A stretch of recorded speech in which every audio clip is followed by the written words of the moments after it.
Well, good morning. We're going to do equation review, multiplication, and division properties of equality. Now, we did properties involving adding and subtracting. Now we're going to look at multiplying and dividing. These are still one-step equations. And here's the first property written out nice and neat for you. It says if A equals B and C does not equal 0, then C times A equals C times B. And what I essentially did was I multiplied both sides of the equation by C, a non-zero number. You don't want to multiply by 0. It wipes everything out. But this property says I can do that, and I can use this if my variable is being divided by a number to undo the division.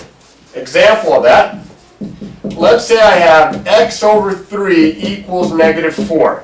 My variable is x, it's being divided by 3.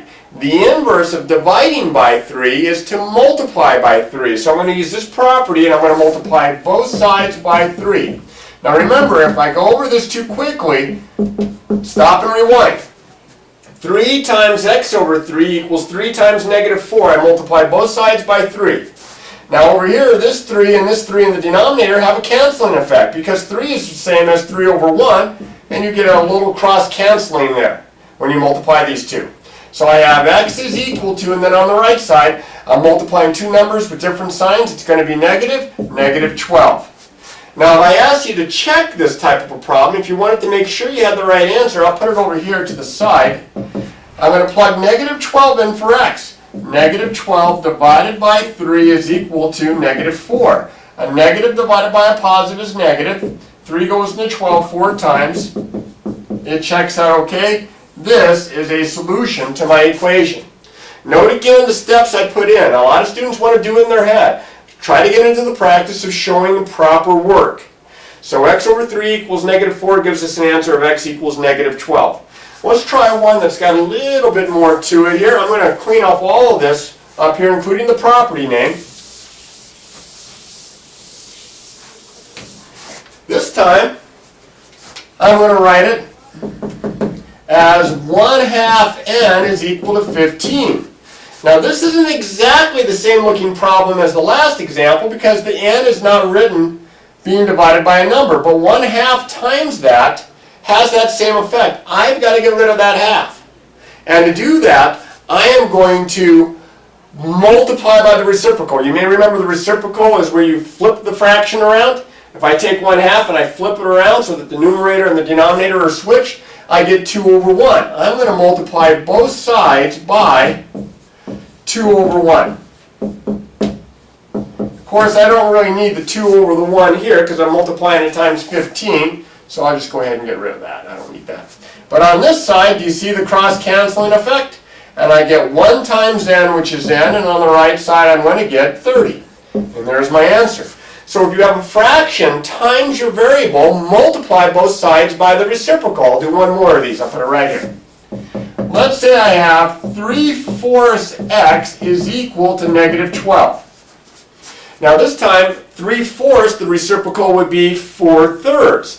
So I'm going to write 4/3 times 3/4 x and 4/3, hopefully you can still see this okay, times negative 12. The 4's cross-cancel. The 3's cross-cancel. I still get 1x. And on this side, this time, the 12, the negative 12, I'll have to put over 1 because I'm multiplying it times a fraction. And as you can see, I can get a little cross-canceling to work out here also. Now remember, a positive times a negative is a negative. 3 goes into that once, 3 goes in this 4 times. It looks like 16 over 1 or 16. And there's my answer. So if you have a fraction times your variable, multiply both sides of the equation by the reciprocal of that fraction. Again, if I went too quick, rewind and play it again. Now, one more with the variable on the right side. Let's say I have something like negative 22 is equal to, how about x over negative 5? Now don't panic if the variable's on the right side of the equation. You can switch the sides around if you really want to, but I'm going to leave it there. I'm dividing x by negative 5. I'm going to do the inverse. I'm going to multiply both sides by negative 5 to get rid of the negative 5 here in the denominator. So negative 5 times negative 22. If you want to put parentheses around that, so you don't think that's subtraction, that's a good idea. And then negative 5 times x over negative 5. A negative times a negative is a positive, and 5 times 22 is 110. Positive 110. And on the right side, you can see the variable x is all by itself because these are going to cross cancel out and I get 1x or x. And I have 110 is equal to x. That's my answer. Now, I didn't do a check yet. I'll show you on this one. To check your work on this kind of a problem, just like with equations where you're involved adding and subtracting, plug it in for the variable. Negative 22 equals 110 over negative 5. I plug it right in for the variable so that the problem looks exactly the same except the variable is replaced with my answer. Negative 22 stays the same, but on the right side I have positive divided by negative is negative, and 5 goes into, a little scratch work here, 110 goes into 11 twice, and twice again. Negative 22, it checks out okay. That's a good answer. All right? Now I'm going to speed right over to the division property of equality. I have to write that out, so kind of bear with me here real quick. The division property of equality says if A equals B, you have an equation, and C, well, let's try that again, C does not equal 0, then A divided by C equals B divided by C. You can divide both sides of the equation by the same number and the sides remain equal. This comes in really handy when you have integers multiplied times your variable. For example, if I have negative 3x is equal to, let's say, 45. My variable is x, it's being multiplied by negative 3. Remember that if a number is right next to the variable, that implies multiplication. So what I'm going to do here is I'm going to get rid of the multiplication by dividing by that same exact number. I'm going to divide by negative 3. Notice how I write it like a fraction. That means division. 45 divided by negative 3. These are going to cancel out. I'm going to get x is equal to, these cancel out, 1x or x. And a positive divided by a negative is negative, and 45 divided by 3 is 15. Now I'm thinking that that's a good answer. I'll go ahead and I'll do a check on this one.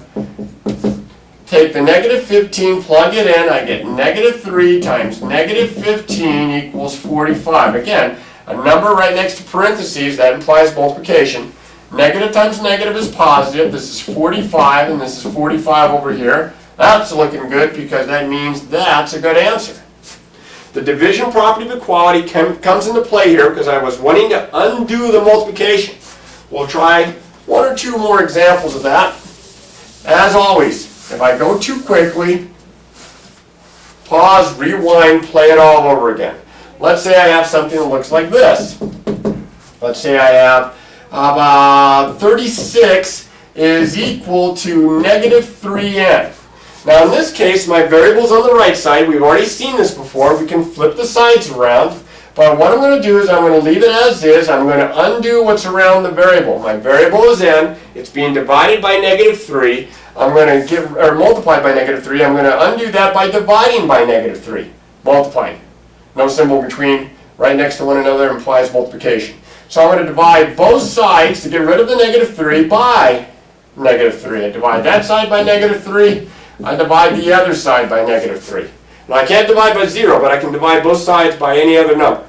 In this case, negative 3, a positive divided by a negative is negative. 3 goes into 36 12 times. And over here, a negative 3n divided by a negative 3, those cancel out, and it just leaves one n or n. And there's my answer. One step, one transformation. Practice writing the problems out, showing your work. Don't just try to figure them out in your head.